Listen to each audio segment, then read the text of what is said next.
Good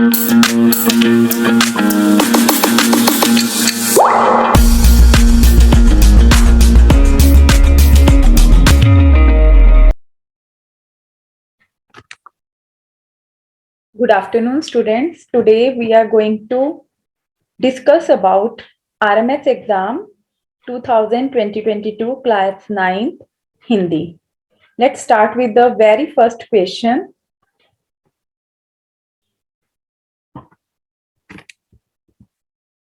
अंतर्यामी शब्द में से उपसर्ग और मूल शब्द अलग कीजिए. ऑप्शन ए अंतःयामी, ऑप्शन बी अंतर्यामी, ऑप्शन सी अंतर्या प्लस मी, ऑप्शन डी अंत जमा यामी. तो बेटा इसमें करेक्ट आंसर होगा ऑप्शन बी अंतर जमा यामी. ठीक है, क्योंकि अंतर जो है वो जो है यहाँ पर र की मात्रा बना है और पीछे यामी आया है, और यदि ये होता तो अंतःयामी होता. ये बिल्कुल करेक्ट है. ठीक है, B option is the correct option. So we will mark अंतर्यामी. Okay, next question second.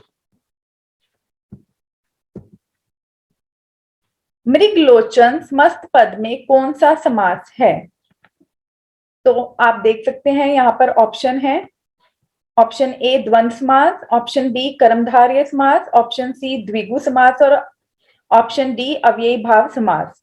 तो मृगलोचन, जिसके लोचन क्या होता है? आंखें. जिसकी आंखें जो है वो मृग के समान है.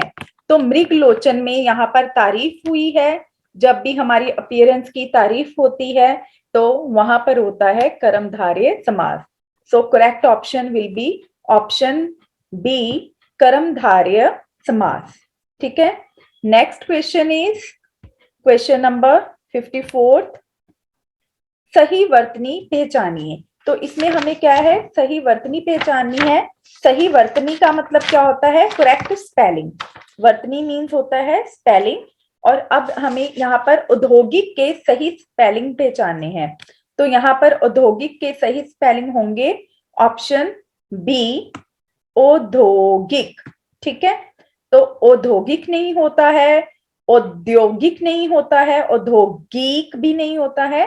Correct option will be option B. Okay, next 55th question is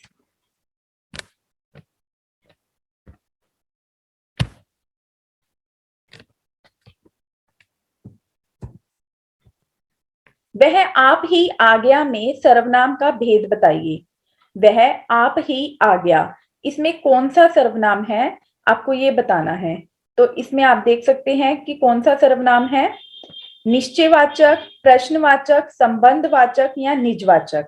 यहाँ पर आप ही मतलब खुद की बात हो रही है, तो ये क्या होता है? हम जब अपने आप की निजी, ठीक है, उसकी खुद की बात है, उसकी पर्सनल बात है, जहां पर भी पर्सनल बात आ गई वहां पर होगा निजवाचक सर्वनाम.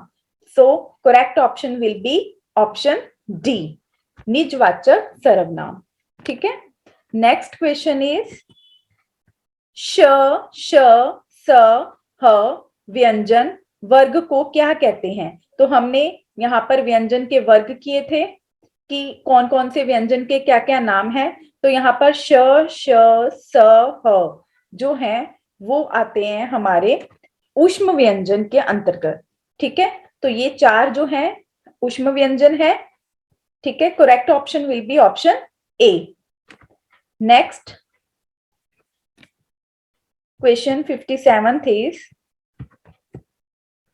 सोहन दौड़ रहा है.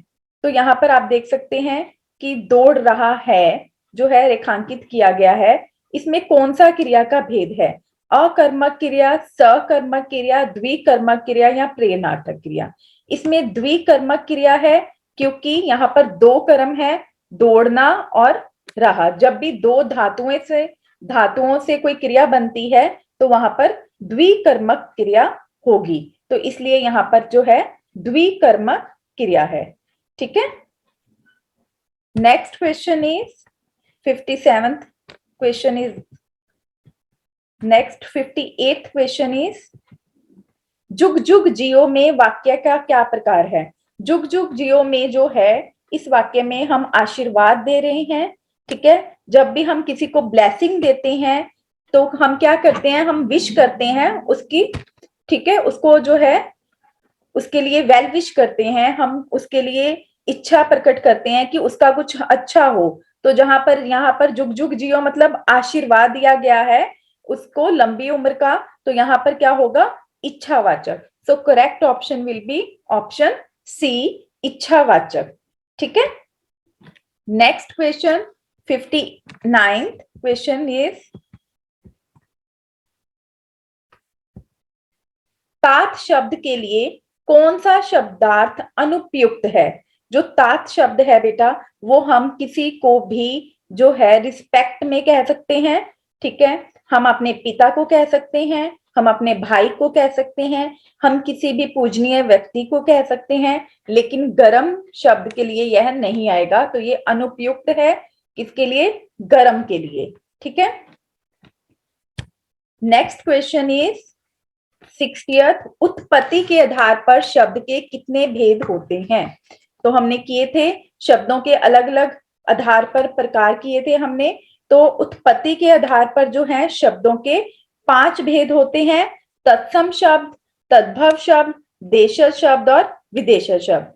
तो यहाँ पर आएगा ऑप्शन सी 5। उत्पत्ति के आधार पर तत्सम, तद्भव, देशज, विदेशज और संकर शब्द मिलाकर 5 भेद होते हैं, ठीक है। नेक्स्ट इज 61st क्वेश्चन, निम्नलिखित में से कौन सा भेद संज्ञा से संबंधित नहीं है? तो यहाँ पर जो है जातिवाचक संज्ञा भी होती है, व्यक्तिवाचक संज्ञा भी होती है, गुणवाचक संज्ञा जो है वो नहीं होती, गुणवाचक होता है विशेषण, ठीक है। तो यहाँ पर जो है answer will be option C, correct option C 61 के लिए, ठीक है। नेक्स्ट है 62, तपस्वी शब्द का स्त्रीलिंग क्या होगा? तो यहाँ पर आप देख रहे हैं सब में लिखा है तपस्विनी, तपस्वनी, तपस्वैनी सी ऑप्शन में, और डी ऑप्शन में लिखा है तपसी। तो ये जो है यहाँ पर तपस्वनी जो है, तपस्विनी वो करेक्ट है, लेकिन कौन से स्पेलिंग ए और बी में से? ऑप्शन ए, ठीक है। तो तपस्विनी होता है, लेकिन आपको स्पेलिंग भी ध्यान में देते हुए जो है करेक्ट ऑप्शन होगा ऑप्शन ए, तपस्विनी, ठीक है। नेक्स्ट क्वेश्चन 63rd, हवाई जहाज उड़ चुका था, रेखांकित अंश का क्रिया भेद कौन सा है? देखो यहाँ पर जो है उड़ चुका था, अब यहाँ पर जो है दो धातुएं मिलाकर क्रिया बन रही है, तो जहां पर भी दो धातुएं मिलाकर क्रिया बनेगी वो होगी संयुक्त क्रिया। तो यहाँ पर जो है संयुक्त क्रिया आएगी। So correct option will be option B. Next question 64th is यथाशक्ति का समास विग्रह क्या होगा? तो समास का विग्रह करना मतलब क्या होता है? जब हम समास को खोलते हैं, ठीक है, उस वो क्या कहलाता है? समास का विग्रह करना। तो यथाशक्ति का मतलब क्या होता है? शक्ति के अनुसार। So option C will be the correct option, ठीक है, शक्ति के अनुसार। नेक्स्ट है रचना के आधार पर शब्द के कौन से भेद हैं? तो हमने शब्द के भी विभिन्न आधारों पर जो है भेद पढ़े थे, तो यहाँ पर अब हमें बताना है कि रचना के आधार पर शब्द के कितने भेद हैं। तो रचना के आधार पर शब्द के 3 भेद हैं। कौन कौन से होते हैं 3 भेद? रूढ़, यौगिक और योग रूढ़। तो 65th क्वेश्चन के लिए आएगा ऑप्शन बी 3, जो कि है रूढ़, यौगिक और योग रूढ़, ठीक है। नेक्स्ट क्वेश्चन है दो ध्वनियों से मिलकर जो है बनता है उसे क्या कहते हैं? दो ध्वनियों के मेल को क्या कहते हैं? तो जब दो ध्वनियों का मेल होता है, ध्वनियां क्या होती हैं? हमारे साउंड्स। तो जब दो साउंड मिलते हैं उन्हें हम कहते हैं संधि, ठीक है। वर्ण क्या होते हैं? जब हम दो जो है स्वर या व्यंजनों को मिलाते हैं, तो वाक्य क्या होता है? जब शब्दों को मिलाते हैं, शब्द क्या होते हैं, वर्णों को मिलाकर शब्द बनते हैं, ठीक है। और जो ध्वनियां मिलती हैं तो उन्हें क्या कहेंगे, हम संधि कहेंगे, ठीक है। ध्वनियां मिलती हैं मतलब दो आवाजों का मेल होता है, वो स्वर और व्यंजन का भी हो सकता है, स्वर का भी हो सकता है, स्वर और विसर्गों का भी हो सकता है, ठीक है। तो इसे क्या कहेंगे हम, संधि। नेक्स्ट क्वेश्चन, क्वेश्चन नंबर 67, निर्मांकित में दीर्घ संधि का उदाहरण क्या है। तो दीर्घ मतलब क्या होता है, दीर्घ का मतलब होता है बड़ा। तो मैंने आपको बताया था कि दीर्घ संधि वहां पर होगी जहां पर बड़ा आ हमें मिलेगा। तो हमें यहाँ पर बड़ा आ जो है हम देख सकते हैं ऑप्शन बी में है, ठीक है। पूरा काश, तो यहाँ पर बड़ा आ है बीचों बीच, तो बीचों बीच जहां पर भी बड़ा आ होगा वहां होगी हमारी दीर्घ संधि। सो ऑप्शन 67 के लिए करेक्ट आंसर होगा ऑप्शन बी, ठीक है, पूरा काश।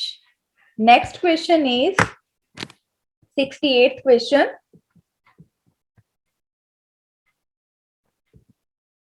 खून पसीना एक करना मुहावरे का अर्थ क्या होता है। खून पसीना एक करना हम कहते हैं ना कि वो तो आजकल एग्जाम्स के लिए ना पूरा खून पसीना एक कर रही है। तो खून पसीना एक करना क्या होता है, हार्ड वर्क करना, मतलब बहुत परिश्रम करना। So option C will be the correct answer, ठीक है। 68 के लिए आएगा ऑप्शन सी। नेक्स्ट है क्रिया विशेषण के भेद हैं। यहां पर हमें बताना है कि क्रिया विशेषण के कितने भेद होते हैं। तो क्रिया विशेषण के भेद होते हैं 4।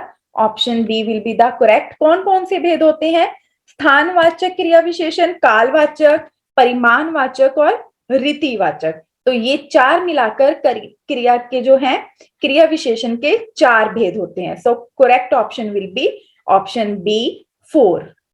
Okay, next question and last, अश्व का तद्भव रूप क्या है। अश्व जो है वो संस्कृत का शब्द है, ठीक है। तो ये क्या हुआ, तत्सम शब्द हुआ। तो इसका जो है तद्भव रूप क्या होगा, तो अश्व का तद्भव रूप जो है हिंदी में इसे हम क्या कहते हैं, घोड़ा। तो अश्व का तद्भव रूप क्या होगा, घोड़ा। Option C will be the correct answer, ठीक है।